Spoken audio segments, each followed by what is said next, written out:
میلاد کا صدقہ کہاں کہاں ملتا ہے؟ سب سے پہلے تو میلاد کا صدقہ یہ ملتا ہے کہ غلامی سے آزادی ملتی ہے۔ ابو جہل سے بڑے ظالم سے، ابو لہب جیسے ظالم سے آزادی ملتی ہے سویبا کو۔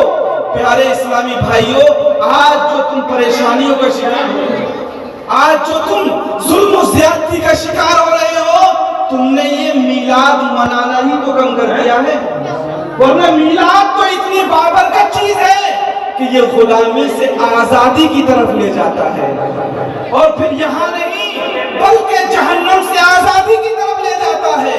پیارے اسلامی بھائیوں، آپ ذرا غور فرمائیے کہ ابو لہب کہتا ہے جس انگلی سے میں نے اشارہ کیا تھا، آج مرنے کے بعد اگر کافر کو آخرت میں اس کا کوئی جزا نہ ملے گی، مگر میلاد ایک ایسا عمل ہے کہ مرنے کے بعد کافر کو بھی اس کا فائدہ ملے گا۔ برادران ملت اسلامیہ، تو آپ بڑے خوش نصیب ہیں کہ آپ اس پاک محفل میں جس پر اللہ کی رحمتیں اور برکتیں نازل ہوتی ہیں، شیخ عبدالحق محدث دہلوی فرماتے ہیں کہ ارحم الراحمین، اس سے بڑھ کر بھی کیا تیری رحمت کا نزول کسی اور مقام پر بھی ہوتا ہے؟ حضرت سیدنا شیخ عبدالحق محدث دہلوی وہ ہیں جو ہندوستان میں سب سے پہلے علم حدیث لے کر آئے ہیں، سب سے پہلے علم حدیث لانے والی شخصیت جو رسول اللہ صلی اللہ علیہ وسلم کو ہر روز ان کی زیارت فرمایا کرتے ہیں۔ جب یہ ہندوستان میں تشریف لا رہے تھے تو جانتے ہیں یہ ایسے نہیں آئے، بلکہ مصطفیٰ نے ان کو بھیجا تھا، مصطفیٰ نے ان کو بھیجا تھا۔ حضرت سیدنا شیخ عبدالحق محدث دہلوی مزار رسول کے پاس گنبد خضرا کی گھنی چھاؤں میں بیٹھ کر لوگوں کو درس حدیث دیا کرتے تھے، مگر جب رسول اکرم صلی اللہ علیہ وسلم نے کرم فرمایا تو حضرت سیدنا شیخ عبدالحق محدث دہلوی کو خواب میں حکم فرمایا کہ تم ہندوستان چلے جاؤ، یہ ہندوستان ہمارا، ہم بڑے خوش نصیب ہیں ہندوستانیوں کہ اللہ تبارک و تعالی نے ہمیں ہندوستان جیسا ملک عطا فرمایا ہے جو رسول اللہ کو پسند ہے۔ پیارے آقا اپنے سینے کے بٹن کھول کھول کر فرماتے کہ مجھے ہندوستان سے محبت کی خوشبو آتی ہے، اور یہ ہندوستان وہ سرزمین ہے کہ مکے میں اذان بعد میں گونجی ہے، مدینے میں اذان بعد میں گونجی ہے۔ ہندوستان میں تشریف لانے والا پہلا پیغمبر، دنیا میں تشریف لانے کے اعتبار سے پہلا نبی حضرت آدم ہندوستان ہی میں آتے ہیں۔ بولو کہاں آتے ہیں؟ ہندوستان میں۔ حضرت آدم ہندوستان میں اتارے گئے۔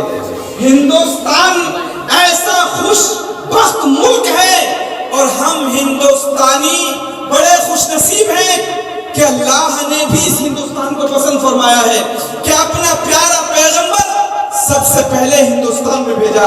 حضرت آدم دنیا کا سب سے پہلا نبی تشریف لاتا ہے تو ہندوستان میں تشریف لاتا ہے۔ جب ہندوستان میں تشریف لائے تو بڑی بے قراری ہو رہی تھی، حضرت آدم کو بڑی بے قراری بے چینی تھی۔ ارے جنت میں رہتے تھے، جنت کی پرکیف فضاؤں میں، بہترین ہواؤں میں رہنے والے جب سنگلاخ سرزمین پر اتارے جاتے ہیں، بنجر زمین پر جب اتارے جاتے ہیں تو بڑی گھبراہٹ ہوتی ہے حضرت آدم کو۔ تو حضرت آدم علیہ السلام کے کانوں میں اذان کہی جاتی ہے۔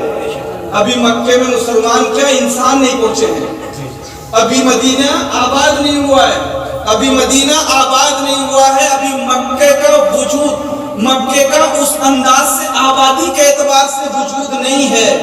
ہندوستان میں حضرت جبریل حضرت آدم کے کانوں میں اذان کہتے ہیں تو ان کی گھبراہٹ دور ہو جاتی ہے۔ حضرت آدم کی گھبراہٹ اذان سے دور ہوتی ہے۔ پیارے اسلامی بھائیوں، پتہ چلا کہ اذان صرف نماز کے لیے نہیں ہوتی بلکہ بے چین دلوں کو چین دینے کے لیے بھی ہوتی ہے۔ اذان پر پابندی نہ لگاؤ، اگر اذان پر پابندی لگاؤ گے تو بے قراری اتنی بڑھ جائے گی کہ سینے پھٹ جائیں گے۔ بے قراروں کو قرار دینے کے لیے اذان کہی جاتی ہے، اور لوگ بڑے بیوقوف ہیں، کہتے ہیں میاں اذان تو صرف نماز کے لیے ہوتی ہے، قبرستان میں اگر کوئی اذان کہہ دے تو کتنوں کے پیٹ میں ایسے درد ہوتا ہے، جیسا کہ حدیث پاک میں آتا ہے نا کہ اذان سے سب سے زیادہ پریشانی ہوتی ہے تو شیطان کو ہوتی ہے۔ جہاں تک اذان کی آواز پہنچتی ہے شیطان 70 ہاتھ دور بھاگتا چلا جاتا ہے۔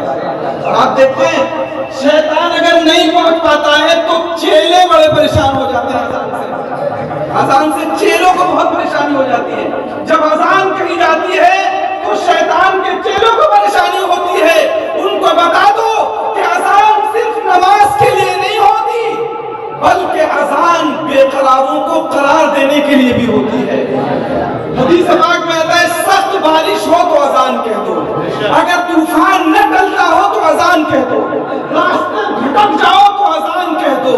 اور حضرت علی سے حضور نے خود فرمایا، یہ حدیث پاک ہے، حضرت علی سے خود فرمایا، کسی شخص کو جنون کی حالت میں جب دیکھا، غصے کی حالت میں دیکھا تو نبی اکرم صلی اللہ علیہ وسلم نے فرمایا اے علی اس کے گھر والوں کو بتا دو کہ اس پر جو جنون طاری ہے اذان کہہ دو، یہ جنون جاتا رہے گا، یہ جنون ختم ہو جائے گا۔ تو میں تو کہتا ہوں اے لوگوں، مکے میں اذان بعد میں گونجی ہے، مدینے میں اذان بعد میں گونجی ہے، صحرائے عرب میں اذان بعد میں گونجی ہے، اور ہندوستان میں اذان پہلے گونجی ہے۔ عزیزان ملت اسلامیہ، اس ہندوستان کو اللہ نے بھی پسند فرمایا اور رسول اللہ نے بھی پسند فرمایا۔ تو خواجہ غریب نواز کو ہندوستان رسول اللہ نے بھیجا، اور شیخ عبدالحق محدث دہلوی کو حدیث کا درس دینے کے لیے ہندوستان بھی رسول اللہ نے بھیجا۔ حضور فرماتے ہیں عبدالحق ہندوستان چلے جاؤ، خواب میں فرماتے ہیں، حضور علیہ السلام کے فرمان پر دست بست عرض کرتے یا رسول اللہ میرے ماں باپ آپ پر قربان ہو، یا رسول اللہ مجھے اپنے قدموں سے دور نہ کرو۔ لوگ جب پریشان ہوتے ہیں تو مدینے کی دعائیں کرتے ہیں، کاش کہ مدینے پہنچ جائیں، اور ہر نماز میں ہر خوش عقیدہ کی دعا بھی ہوتی ہے، ہم آپ سب دعا کرتے ہیں دکھا دے یا الہی وہ مدینہ کیسی بستی ہے، دکھا دے یا الہی وہ مدینہ کیسی بستی ہے جہاں پر رات دن مولا تیری رحمت برستی ہے۔ دنیا میں عزیزان ملت اسلامیہ اگر سب سے افضل کوئی جگہ ہے تو نبی کا گنبد خضرا ہے، اور خوش نصیب ہے وہ لوگ جو نبی کے گنبد خضرا کے سائے میں بیٹھنا جن کو نصیب ہو جاتا ہے۔ حضور فرماتے ہیں من زارا قبری وجبت لہو شفاعتی، جس نے میری قبر کی زیارت کی اس پر میری شفاعت واجب ہو گئی، اس پر میری شفاعت واجب ہو گئی۔ نبی اکرم علیہ الصلوۃ والتسلیم فرماتے عبدالحق چلے جاؤ، عرض کرتے یا رسول اللہ مجھے اپنے قدموں میں رکھو۔ پیارے اسلامی بھائیوں، مگر حضور فرماتے ہیں کس لیے؟ کہ یا رسول اللہ آپ کے مزار کی زیارت کرتا ہوں۔ فرمایا یہاں تو مزار کی زیارت کرتے ہو، اور کل جب تم ہندوستان پہنچ جاؤ گے تو مزار نہیں بلکہ اپنے سرکار کی زیارت کرا کرو۔ ہندوستان میں رہ کر ہر روز سیدنا شیخ عبدالحق محدث دہلوی رسول اللہ کی زیارت کرتے ہیں۔ وہ فرماتے ہیں کہ ارحم الراحمین میرا کوئی عمل اس لائق نہیں جس کو تیری بارگاہ میں پیش کر سکوں۔ بولو شیخ عبدالحق محدث دہلوی نماز نہیں پڑھتے ہوں گے؟ ان نمازیوں کو بتاؤ میلاد کتنی اہم چیز ہے، ان حاجیوں کو بتاؤ میلاد کتنی اہم چیز ہے۔ یہ وہ کہہ رہے ہیں جو ہندوستان میں علم حدیث لائے سب مانتے ہیں، ان کو تمام فرقے کے لوگ مانتے ہیں شیخ عبدالحق محدث دہلوی کو، اور اتفاق کی بات سب ہی اپنا امام مانتے ہیں۔ اور میں جس کتاب کا حوالہ دے رہا ہوں اس کتاب کا ترجمہ بھی ان لوگوں نے کیا ہے جو میلاد کو ناجائز کہتے ہیں، انہی لوگوں نے ترجمہ کیا ہے۔ کتاب کا نام ہے اخبار الاخیار، اس میں وہ کہتے ہیں الہ العالمین میرا کوئی عمل اس لائق نہیں جس کو تیری بارگاہ میں پیش کر سکوں، ہاں ایک عمل ہے اور وہ یہ ہے کہ میں محفل میلاد منعقد کرتا ہوں اور اس موقع پر کھڑے ہو کر صلاۃ و سلام پڑھتا ہوں۔ یہ شیخ عبدالحق محدث دہلوی نے فرمایا، اور فرمایا ارحم الراحمین جو محفل میلاد میں موجود رہے اور درود و سلام کے نذرانے بارگاہ رسالت میں پیش کرے تو مجھے پکا یقین ہے ارحم الراحمین پھر اس کی دعا رد نہیں کی جائے گی۔